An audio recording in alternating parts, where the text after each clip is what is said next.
Heads up, this episode includes adult language, some talk about sex and drugs, but on the downside, it's also got spoilers.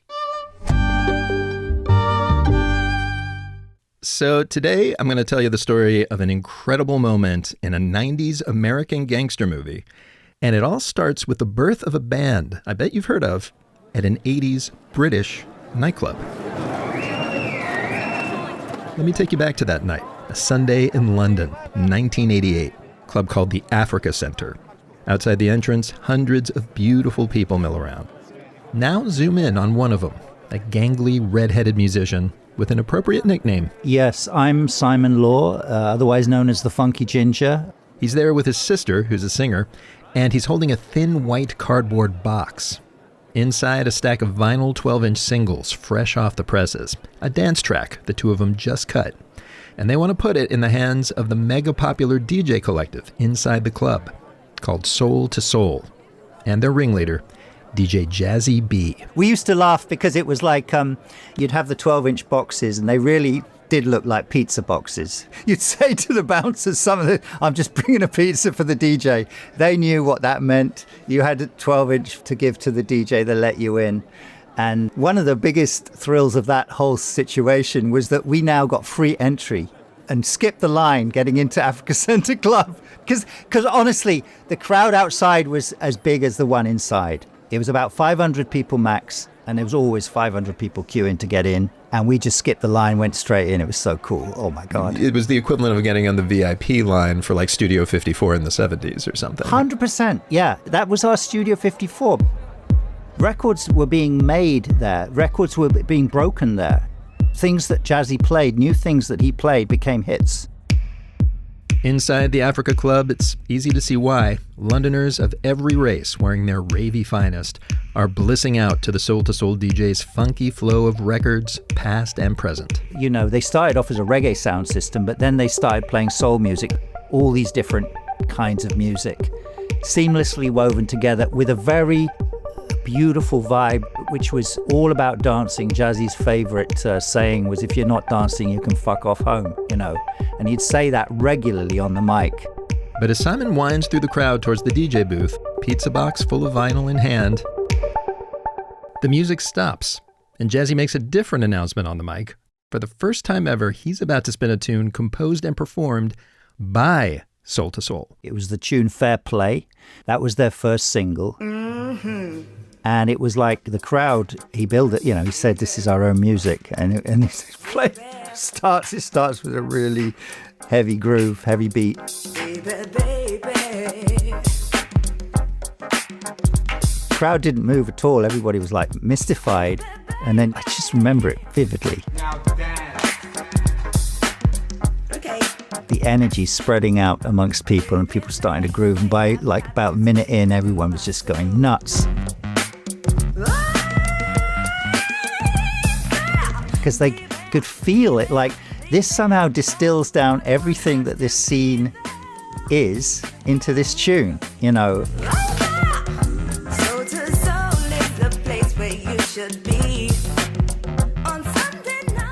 And that's where it all built from, really, you know. And then they got an album deal because of the success of that. And then I came on board for everything after that, really.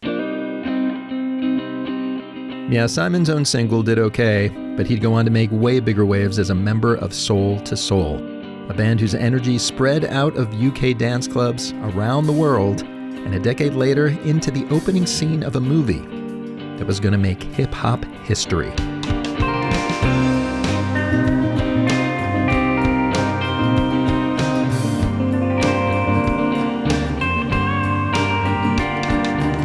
I'm Rico Galliano. Welcome to the MUBI podcast. MUBI's the global film company that champions great cinema.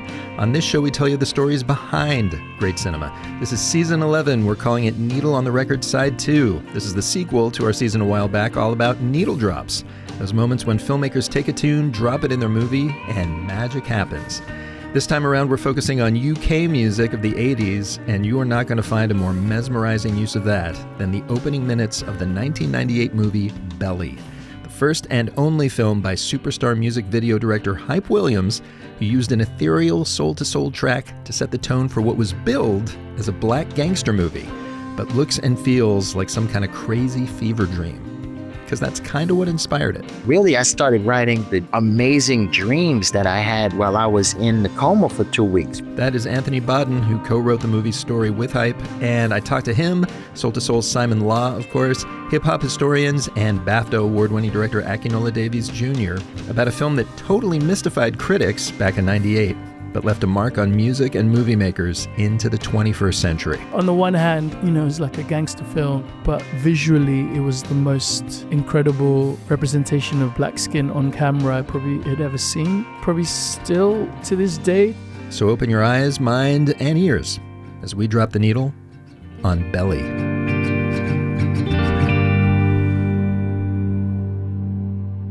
So if you're into hip-hop, you are into Hype Williams' work, whether you realize it or not. But back in the 90s, most hip-hop fans definitely realized it, even from a continent away. I grew up in Germany, in Frankfurt, Germany. I'm a military brat. That's Panama Jackson. These days, he's senior editor at the Black news and culture website, The Griot. So what used to happen all the time is our family members would record shows like BET's Rap City or VH1 Soul or Yo MTV Raps, and they would send them to us so that we could keep up with pop culture. So I used to watch like these videos on loop. And you just naturally look to who the artist was, who the song, what album it was on, but also the directors were always listed. Yeah, at the end of every video, there was a director credit. And Hype Williams, you knew was the guy once you got to a certain level. I mean, look, Hype was doing videos for Puffy and Biggie. If you saw a big budget video, you just assumed it was a Hype Williams video. I remember when the Fugees did Ready or Not. I don't actually know who directed that, but if you were to tell me right now that it was Hype Williams, I'd be like, yeah, that makes sense. It wasn't, but I know what you're saying. It does have like sexy helicopters and a chase scene in it. Yeah, Jay-Z, when you got there, you went to Hype. Hype is the one who did the big budget videos, the ones that were events. Not just a music video with the homies in the neighborhood, the ones that had the storylines and had the look. He's like the Michael Bay of videos. You know what I mean? Like, if there's an explosion in your video, Hype Williams is not far behind. Yeah, for rap video of the 90s, Hype Williams was a luxury brand. In fact, a lot of times the artists in his videos wore luxury brands and moved in slow motion through hyper-colored, luxurious worlds. Which makes sense, because even as a kid from a rough part of town in the middle of a music revolution, he was all about the image. I am Anthony Bodden Jr., because my dad is a senior, and I wrote the story for Belly. Anthony Bodden befriended Hype in kindergarten in 1970s Hollis, Queens.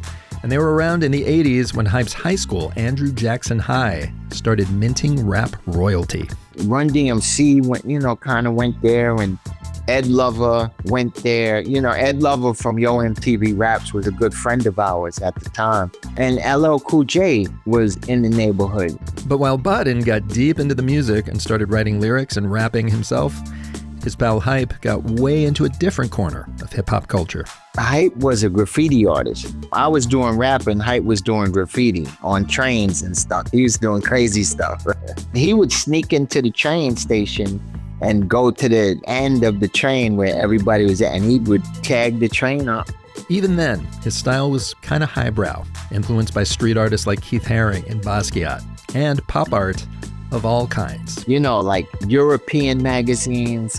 He likes to rip out pages. He'll rip out like 100 pages out of the magazines, and he'd be like, yo, I like this shot. I like that shot. And he also likes comic books, the angles on the comics. Yeah, like sort of canted, everything's at an angle, nothing's just head on. I'll tell you another little secret. Me and him, we used to watch cartoons like, let's say Tom and Jerry or Fred Flintstone or something like that, right? Turn the sound off that and play Biggie or Pac or, and just watch the timing, the movement. And it seems like everything, especially if you were smoking weed back then, everything seems to like mesh together. And we'd be like, oh, that shit is crazy. Yeah, I'm sure I have no idea what you're talking about. I definitely didn't do that over and over again in college. Oh, no way. You ever see a lump come on Fred Flintstone's head? Bro. Eventually, Hype applied all those aesthetics from fashionable to freaky at the closest thing Queens had to a movie studio. He took that artistic vibe to classic concept. Classic Concepts was a production company run by a guy named Ralph McDaniel. They made some of the early rap videos, which he'd run on his public TV show, Video Music Box, the first rap video program. This stuff was pioneering, but not really high production values. That's Dmitry Ehrlich. In the 90s, he was writing about hip-hop for Interview magazine and hosting and writing shows on MTV. Music videos in general were low-budget things because record companies at first didn't want to spend, $50,000 or $100,000 on a video. They were spending like $5,000 or $1,500 in the early days, especially when most rap labels at that time were indie labels, right? In the late 80s, like a lot of these labels didn't have giant music video budgets. So the videos were relying primarily on the charisma of the artists, but the videos themselves, I don't think a lot of artistry and energy was necessarily in the earliest days of like rap videos. But Hype got hired as a production assistant at Classic Concepts just as budgets were starting to beef up. And he saw an opportunity. I have to say, I never wanted to do music. That wasn't my thinking. That's him in a 2018 interview with Red Bull Music Academy. I wanted to get my hands on a camera, but what I found out was the stuff that was being done at the time it just looked bad all the time. There was rappers in junkyards and shit like that. So I thought, well, maybe someone should apply themselves differently. And no one would listen. So I just said I'll just do it myself. This was his opening salvo, the 1991 video for girl group BWP and their tough-ass rap called We Want Money. It's definitely not Michael Bay level production, but you can see hints of a new kind of rap video language. Exaggerated comic book camera angles, bright graffiti backdrops, whip pans, and sort of a story as the ladies accost a pack of peacocking dudes all over town and demand they pay the bills. Stop! Pull over, motherfucker!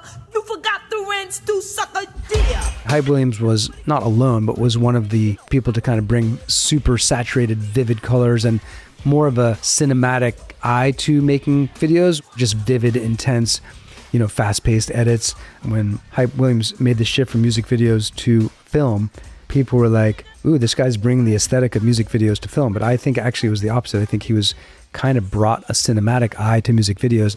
And what his eye saw wasn't always pretty.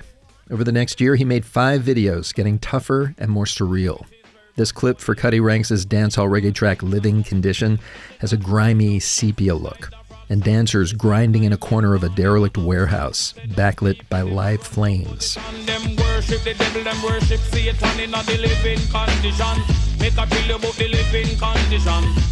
So the hype around Hype was building.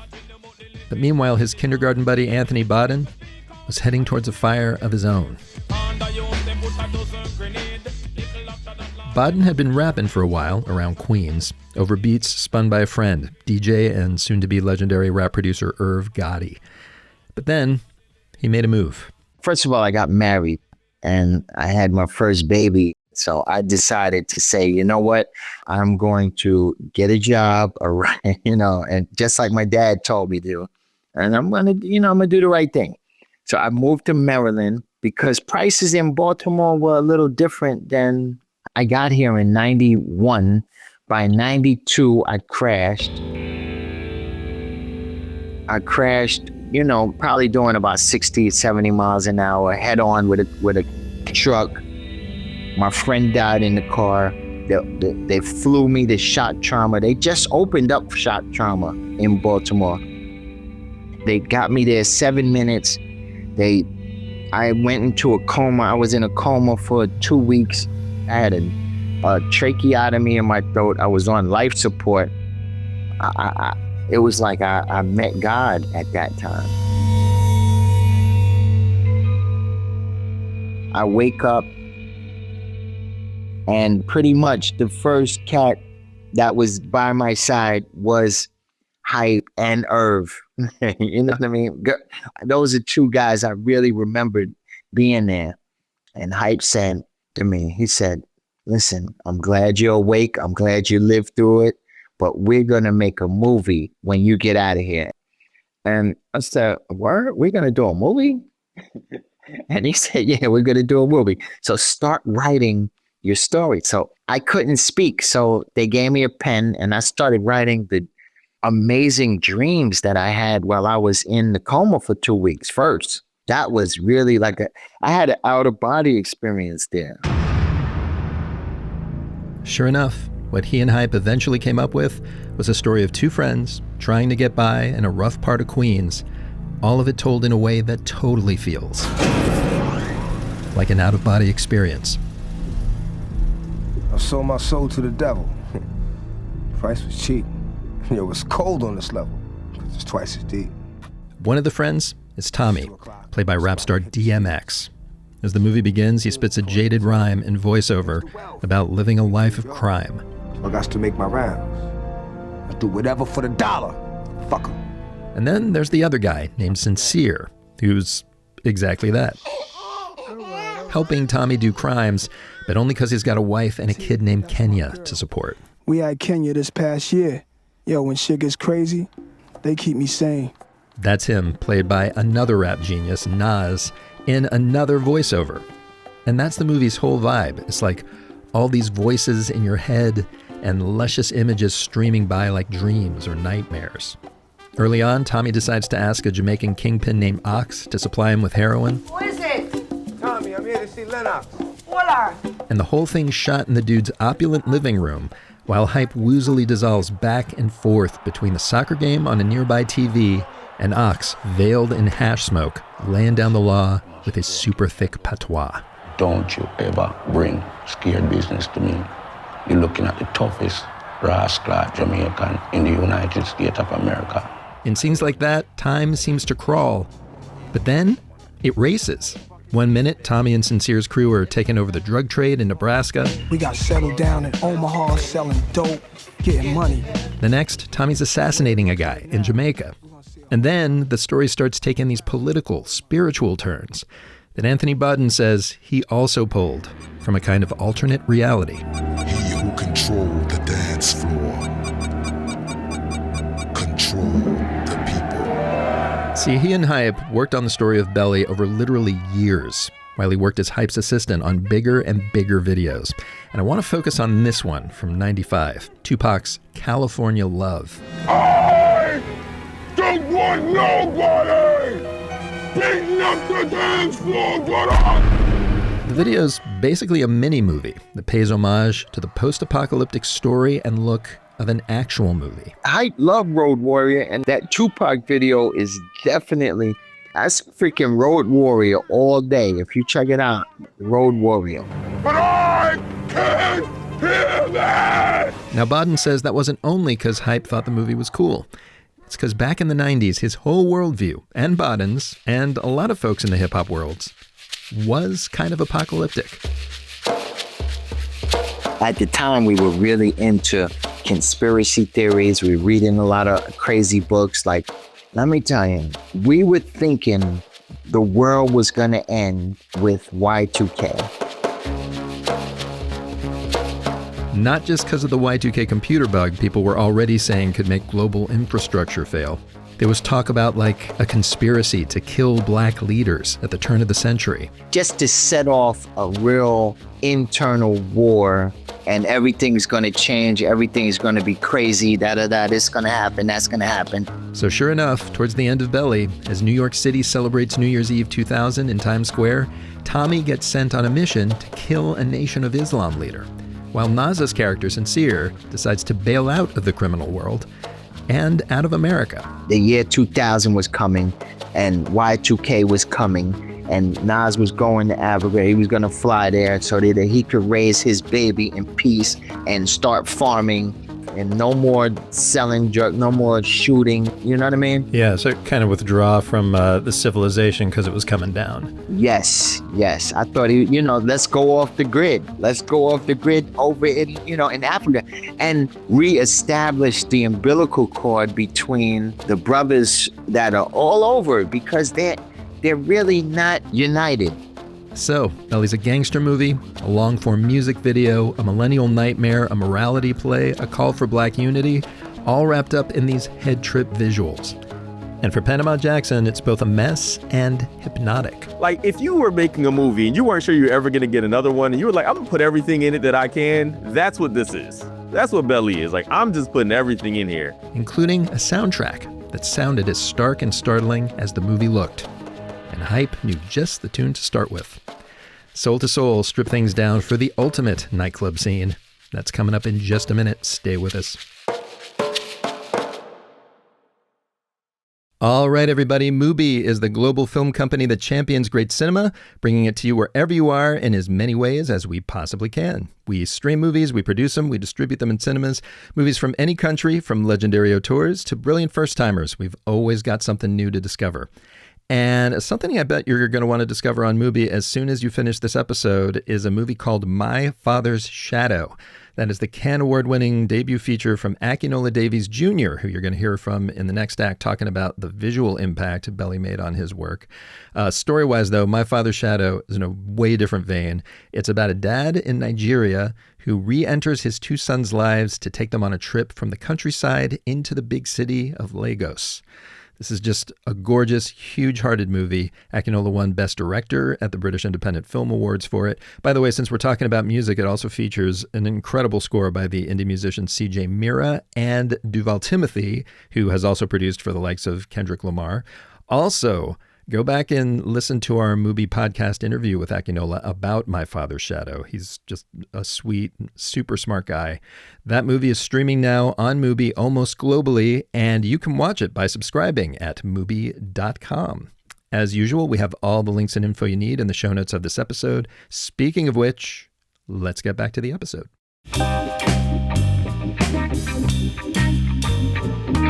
Okay, so it's sometime around early 1998. Hype Williams is laying down the soundtrack for Belly. And you have to wonder why this guy, whose movie stars two of the biggest rappers of the day and who's made videos for all the other rappers, would start his film with a decade-old R&B tune. For the answer, I'm going to rewind back to the day that tune was written. A hot day in London, 1988. Neighborhood called Soho, right in the middle of town.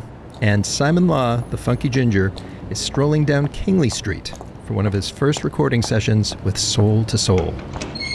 He steps through a doorway and descends. A basement studio, 8A Kingly Street. Went downstairs.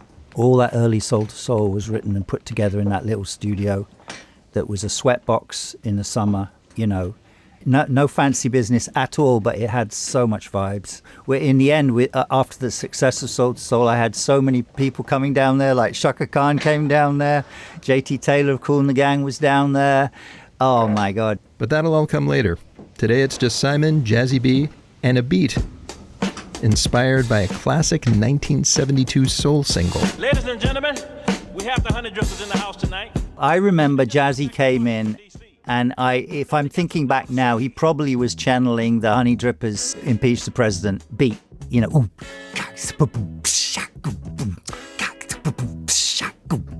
So he kind of tapped that on a drum machine, and I immediately sort of felt that.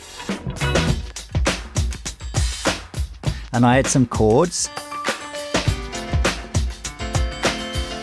And we very quickly put down just a rough sort of thing, which is basically the chord structure that you hear of Back to Life.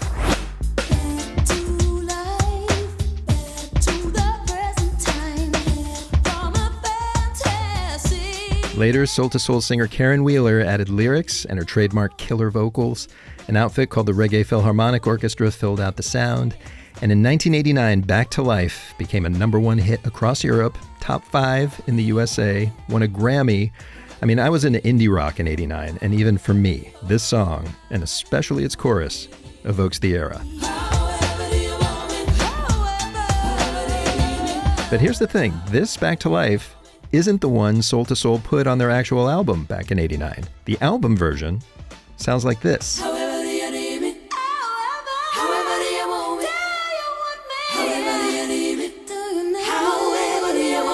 It's this incredible a cappella. It has the same However Do You Want Me chorus, the same bridge, but the verses are different. And Karen is doing this wonderful kind of big a cappella harmonizing herself is quite extraordinary, still to this day. Steady, are you ready? Are you ready? What's going on? Yeah, there's nothing but Wheeler's voice, till almost the end when a beat kicks in, and the song seamlessly segues into the album's final track. A song called Jazzy's Groove. Right at the end of the a cappella, you hear these claps coming in. That builds up to Jazzy's Groove, which kind of then is a really heavy groove.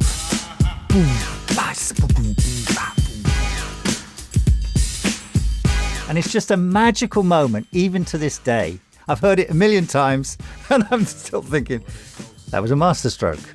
Sure, because it sounds cool, but also because to any club DJs who might have been listening, and back then they were all listening, it was an unspoken suggestion that they could use the stripped down Back to Life the same way as an otherworldly intro before dropping a big beat. And the DJs got the message. In London, in the scene there, people would drop it. It was incredible. You heard it everywhere. People would let the whole a cappella play and then drop a heavy beat at the end. And it was the ultimate setup, kind of ethereal setup to a groove coming in, you know. Because it was dramatic. It's like it's a pause before everything goes off. It's very dramatic, yeah.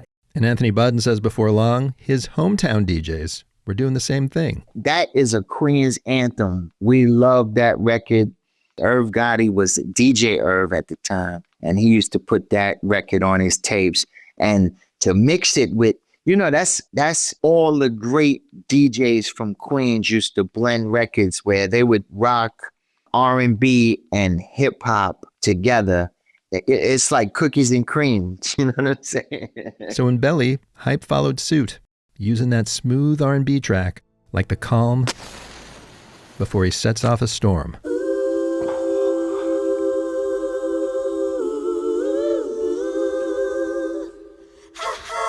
So the opening scene of Belly is Nas, DMX, and two members of their crew who are going into a nightclub to effectively rob it.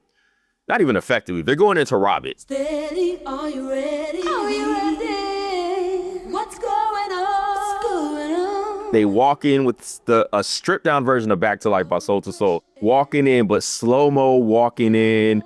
As they do, pushing through a sea of people, they're bathed in the club's fluorescent lights. It makes them almost glow like blue ghosts. Their eyes seem lit from inside. Their pupils shine bright white. The blue lights are going, so the eyes are what you see, but it's in slow-mo while the music perfectly sits in the pocket. There's a sense of like ominous tension that holds for like 3 minutes. That's hip-hop writer Dimitri Ehrlich again. It's a very quiet way to start a movie, actually. You're in a strip club, nothing is thumping. Normally in that environment, boom, boom, and it's just this voice and like, it's almost silent. It's almost like, when you do a painting, the white space matters. And a lot of people don't understand that, like how much the space between notes matters. And what Hype Williams did with this opening scene is use so much quietness to create so much tension. And you just feel a dam is going to break on you at any second. Sure enough, as Karen Wheeler's solo voice splits into three, the dam breaks. All of a sudden, it's like flashes of guns being loaded up, and then they go in and they end up shooting the guy on the stairs. It unfolds into this chaotic scene of violence that it's strange because that song is not fast. I mean, even when the beat drops, you're still in the 80 BPM range or something like that. It's not fast, but it just seems to fit perfectly. It was the best time of our lives. Getting money was all we ever did. In terms of like the most perfect musical sound bed for a scene, that is top 5, dead or alive. Of course, when audiences showed up for Belly's opening night, November 1998, they didn't know that yet, or anything else they were in for.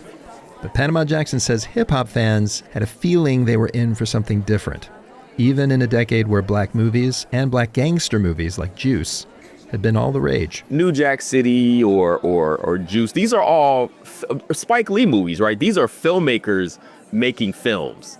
This is Hype Williams making a movie, Nas and DMX are the stars of this movie. They're on the poster of this movie. There were several rappers in it. You know, Method Man's in the movie, T-Boz is in the movie, Terrell Hicks is in the movie, and Hype Williams, who is what we know is the hip-hop director of directors, is the one leading the charge.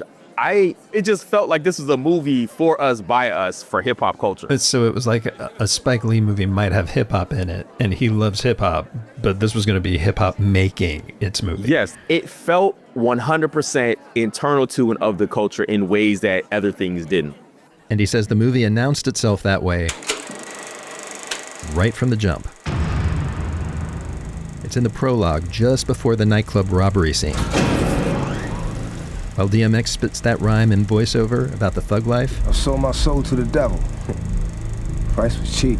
Hype dissolves to a slow tracking shot across a street sign, Linden Boulevard, a road name-checked constantly by one of Queens' greatest rap crews. A Tribe Called Quest, back in the days on the Boulevard of Linden, you know, from Check the Rhyme, like you know, if you are into hip-hop, you know Linden Boulevard, because it is an essential part of your hip-hop listening. And then hearing DMX, for those of us invested in hip hop, it's 100% like, you know, this world that's about to unfold. But it turns out a lot of other people didn't know what was going on. Critics and viewers who maybe weren't hip hop heads came for the story, not the culture, and they couldn't figure it out. I mean, there's points in the script where I'm still not sure what's going on. And Anthony Bodden says that's because some of it never got shot once the studio noticed its politics. The powers that be, I would say they got wind of what was really going on.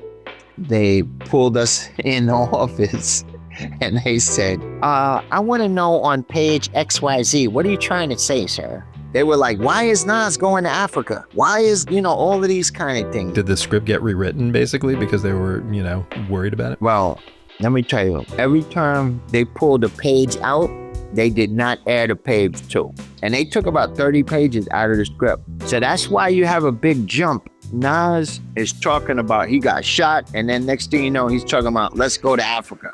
So critics didn't get it, and then the movie got grief from the community in the form of an ex-basketball star turned movie theater mogul. Magic Johnson. Magic Johnson had theaters, and he was like, I would never play no movie like this in my theater, but he's gonna play all the gangster movies, Casino. He's gonna play every gangster, but he's not gonna play a black gangster movie. And this is not even, I can't even say this is a black gangster movie. This is a real life story. Hype wanted people to feel what we felt like growing up. This ain't Freddy Krueger. Anyway, I love Magic Johnson too, but I was just disappointed in him for not representing and helping us out anymore, and he didn't. Belly wasn't a flop, it turned a profit, but it was like a third of the box office of films like Juice or Menace to Society. Over the next few years, Hype Williams set up some other movies, but they didn't materialize. He still makes blockbuster videos. The one he dropped this year for rapper T.I. has 23 million views on YouTube. He's never made another movie. But for a growing cult of fans, this one is plenty. You're listening to Larry June, 2 Chainz, and The Alchemist, and the video for their hip-hop tune last year called Generation. It features the crew strolling in slow-mo into a strip club because 2 Chainz said he wanted a belly look. I hang by myself, my partner got locked up by bounty hunters. I tell a bitch take a jet ski from Miami to Bahamas. That's just one of tons of homages to that nightclub sequence, and it goes beyond videos. Joe Freshgoods, who is a clothing designer, clothier, created a set of shoes around Belly, like some New Balance, 2 pairs of shoes that are like color coded to go with that opening scene. Like the black and white attire, the blue light colors and all that. That's how significant this scene is. Somebody dedicated a clothing capsule to it in the 2020s. And I get a phone call from Flacco this evening. He want to meet in Harlem. Meanwhile, just this year, a social media video featured Nas himself in a recreation of another scene from Belly that midway through turns out to be an ad for Ray-Ban sunglasses. Newest creative director of Ray-Ban. Oh, wow. Turned over a new leaf, big. And maybe most important to the kind of person who listens to this podcast, Belly's influence has also been showing up in art houses. Yes, my name is Akinola Davis Jr., and I am the co-writer and director of my debut award-winning film, My Father's Shadow. Akinola saw Belly on DVD when he was a teenager, after hearing it hyped up for years by his brothers, the guys who got him into hip-hop. I think so many people were into it. But when you're like 14 or 15 or 16, like, you don't care that much about the plot. You just care that Nas is in a film, Method Man's in a film, DMX. My first email in, I guess what you guys call high school, my first email was dmx141@hotmail.com. That's how much I loved DMX at the time. Yeah, man. It could have been about a sandwich shop and I still would have thought it was the coolest thing ever. But when he finally saw it, he realized there was more going on. Not just politically or even in the visual pyrotechnics of that nightclub scene, but in the way Hype and his cinematographer Malik Saeed photographed people who looked like him. On the one hand, you know, it's like a gangster film, like whatever, but visually it was the most incredible representation of black skin on camera I probably had ever seen. The way lighting had been in Hollywood for years had been very like not very complimentary to black skin because it's for white characters. Black skin kind of absorbs, whereas like white reflects. So all you need to do is you need something that can enhance and allow it to sort of reflect. So the way I understand is they used dimmer light and like baby oil on the actor's skin to reflect it. Yeah, and I think for me, it's very much how I choose to operate on set. All my makeup teams know that you need to have oil on set so that we can like pick up the highlights in faces and skin. Hype and Malik set a precedent for the standard of what black skin could look like. And I don't say that lightly. I don't know any black filmmaker, like we all reference this film. This film is like the stuff of legend. Yeah, in 2017, Barry Jenkins' movie Moonlight won the Oscar for Best Picture. Jenkins says one of its main influences was Belly. But meanwhile, Anthony Bodden took a while to really take all this in. I would say for about 20 years, I refused to tell anybody that I wrote that story. Really? Yeah. 20 years I went without telling anybody. I thought it was, you know, like telling somebody, hey, you know, I got an F on my report card. Really? Even though, I mean, like it made its money back. Yeah, but even the money is nothing. You know, I don't care about the money. I wanted to hit a target, and I felt like I missed the target, and a lot of people didn't get the fruits and vegetables, and they only got the candy, you know. So now I'm rotting everybody's teeth, and I'm walking around smiling. And then I met this young lady who told me, why wouldn't you, you know, what's wrong with you? Are you crazy? You're supposed to. I just didn't feel like it was a feather in my cap. But you got convinced that maybe this is something that you could own. Oh, after she said that, I said, you know what? I am going to own up to this, and I'm going to tell everybody. I'm going to tell people that as I say it, a lot of people are like, get the hell out of it. I don't believe you. I'm like, listen, Google me. I'm telling you. And they're impressed. Because, yeah, Belly's weird, sometimes garish, complicated, full of probably way too much. But stripped down to its basics, it was the setup to a deep groove that's still spinning.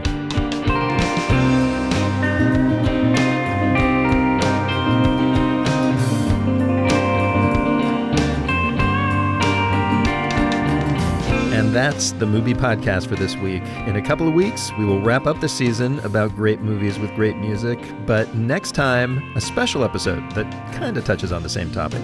I talked to multiple Oscar-winning director Alejandro G. Iñárritu on the 25th anniversary of his breakthrough film Amores Perros and his early days spinning records on Mexico City radio. You know, rock and jazz and folk music and, you know, every kind of classic music, everything.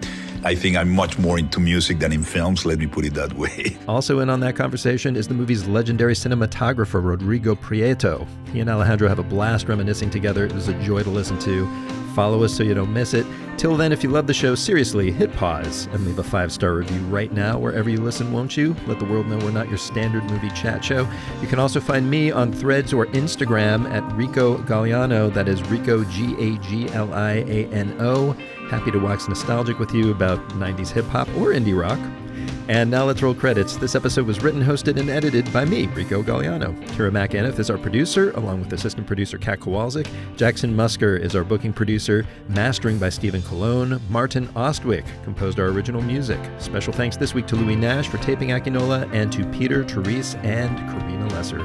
This show is executive produced by me, along with F.A. Checarel, Daniel Kasman, and Michael Taka. And as always, to watch the best in cinema, subscribe to MUBI at MUBI.com. Thanks for listening. Go watch some movies or some Tom and Jerry with the sound turned down, if you know what I'm saying.